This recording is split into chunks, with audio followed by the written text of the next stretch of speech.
Hello TV நேயர்களுக்கு வணக்கம். அனைவருக்கும் தமிழ் புத்தாண்டு நல்வாழ்த்துக்கள். 2024 குரோதி தமிழ் புத்தாண்டு பலன்கள் வரிசையில் மீன ராசியை பார்க்க போகிறோம். காலபுருஷ தத்துவ அடிப்படையில் 12ஆம் ராசியாக மீனம் ராசி அமையுது. நார்மலாக சொல்லுவாங்க, இந்த மீன ராசியை கழுவுற மீனில் நழுவுற மீன். உண்மைதான். மீனராசிக்காரர்களை எளிதாக நம்மளால புரிஞ்சிக்கவே முடியாது. அவங்க எந்த திசையில் போகிறாங்க, அவங்களோட நம்ம ஒத்து போக முடியுமா அப்படின்லாம் சொல்ல முடியாது. இயற்கையிலேயே செலவு செய்வராக இருப்பது போல தோன்றினாலும் சீக்கிரமாகவே செலவு செய்வாங்க. இந்த அடிப்படையில் குரோதி தமிழ் புத்தாண்டில் மீன ராசிக்கு இந்த குரோதி தமிழ் புத்தாண்டு எப்படி இருக்கும்னு பார்க்க போகிறோம். மீன ராசியில் பார்த்தீங்கன்னா பூரட்டாதி 4, உத்திரட்டாதி 1-4 பாதங்கள், ரேவதி 1-4 பாதங்கள் அமையப்பட்டுள்ளன. பூரட்டாதிக்கு குருவின் ஆதிபத்தியமோ, உத்திரட்டாதி நட்சத்திரத்துக்கு சனியின் ஆதிபத்தியமோ, ரேவதி 1-4 வரைக்கும் இருக்கும். அந்த 1-4 பாதங்களுக்கு புதனோட ஆதிபத்தியம் பெற்ற விளங்குது. இந்த மீனராசியோட அதிபதி குரு பார்த்தீங்கன்னா ரத்னம் புஷ்பராகம், புஷ்பம் முல்லை, நிறம் மஞ்சள், உலோகம் பொண்ணு. பூரட்டாதி நட்சத்திரத்தோட குருவோட அமைவுக்கு பார்த்தீங்கன்னா ரத்தனம் புஷ்பராகம், புஷ்பம் முல்லை, நிறம் மஞ்சள், உலோகம் பொன். உத்திரட்டாதி சனியோட ஆதிபத்தியம் பெற்ற நட்சத்திரத்துக்கு ரத்தனம் நீலம், புஷ்பம் நீலோத்பலம், நிறம் நீலம், உலோகம் இரும்பு. ரேவதி நட்சத்திரம் பார்த்தீங்கன்னா புதனோட ஆதிபத்தியம் பெற்றிருக்கு. இந்த புதனுக்கு ரத்தனம் மரகதம், புஷ்பம் வெண்காந்தல், நிறம் பச்சை, உலோகம் பித்தளை. மீனராசிக்கு 4ஆம் ராசியான மிதுன ராசியில் திருவாதிரையில் தான் குரோதி தமிழ் புத்தாண்டு பிறகுது. 13ஆம் தேதி ஏப்ரல் மாதம் 2024 அன்று 8:10 மணிக்கு பிறகுது. ராசிக்கு மீனராசிக்கு எப்படி இருக்கும் அப்படின்னு பார்க்க போகிறோம். மீனராசியோட 9வது ராசியாக தான் விருச்சிக லக்னம் அமைய பெற்றிருக்கு. இந்த அமைவில் மீனராசிக்கு எப்படி இந்த தமிழ் புத்தாண்டு குரோதி ஆண்டு இருக்கும் அப்படின்னு பார்க்க போகிறோம். மீனராசி அதிபதி குரு 2ல் இருக்கு. இயற்கையிலேயே அவங்க வாக்கு வன்மை. இந்த ஆண்டை பொறுத்தவரைக்கும் குரோதி ஆண்டை பொறுத்தவரைக்கும் பண வரவு சிறப்பாக இருக்கும். 2ல் குரு சூரியன்.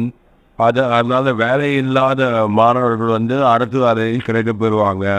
3க்குடைய சுக்கிரன் 1ல் உச்சம். தைரிய வீரியம் இயற்கையிலேயே அவர்களுக்கு அமைய பெற்றிருக்கும். சகோதர வழியில் லாபம் இருக்கும். 4க்குடைய புதன் 1ல் வீடு வாகனம் செப்பனிடுவீங்க. தாயார் வழியில் உறவு நிலை சிறப்பாக இருக்கும். 5க்குடைய சந்திரன் 4ல் இருக்கும்போது பிள்ளைகள் வழியில் செலவுகள் இருக்கும்.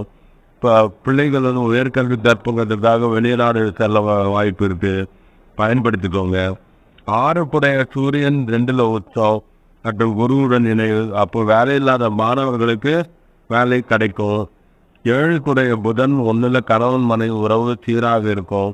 8க்குடைய சுக்கிரன் 1ல் உச்சம். இன்சூரன்ஸ் தொழிலில் நல்ல முன்னேற்றம் கிடைக்கும். 9க்குடைய செவ்வாயுடன் சனி இணைவு பெற்றிருக்கு. மாணவர்களுக்கு பல உயர்கல்வி ஏற்படும்.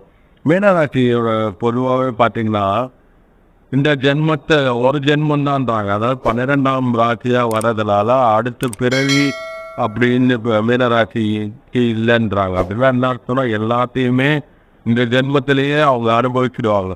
மீனராசிக்கு நல்லது கெட்டது எல்லாவற்றையுமே அவங்க இயல்பாகவே ஒரே ஜென்மத்தில் ஒரே காலகட்டத்தில் அவங்க அனுபவிச்சிடுவாங்க. அதுதான் அவங்க என்ன சொல்கிறாங்க, அடுத்த பிறவி அப்படின்றது மீனராசிக்கு கிடையாது அப்படின்றாங்க.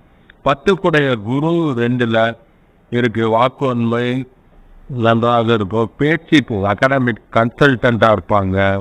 இவங்க இந்த ஆசிரியர்களாக இருப்பாங்க. ஆசிரியர் தொழில் உகந்தது. இந்த குரோதி ஆண்டில் இவங்களுக்கு ஆசிரியர் மற்றும் பேராசிரியர் தொழிலெலாம் அனுகூலம் கிடைக்கும். அரசியல்வாதிகளுக்கு நல்ல சிறப்பான ஒரு ஆண்டாக இந்த குரோதி ஆண்டு இருக்கும். 11க்குடைய சனி 12ல் இருக்குது. அப்போ 12ல் இருக்கும்போது அவங்க பல் மருத்துவராக வர வாய்ப்பு இருக்குது. மாணவர்கள் நல்ல வாய்ப்புகளை பயன்படுத்தி சிறந்த நிபுணர்களாக வருவாங்க. 12க்குரிய சனி 12ல் ஆட்சி பெற்றிருக்கு. வெளிநாடு செல்லும் யோகம் இவங்களுக்கு கிடைக்கும். வியாபாரிகளுக்கு இது அனுகூலமான ஆண்டு. வெளிநாட்டுக்கு சென்று ஒரு சில வியாபாரத்துலாம் பார்த்தீங்கன்னா சிங்கப்பூர் போவாங்க.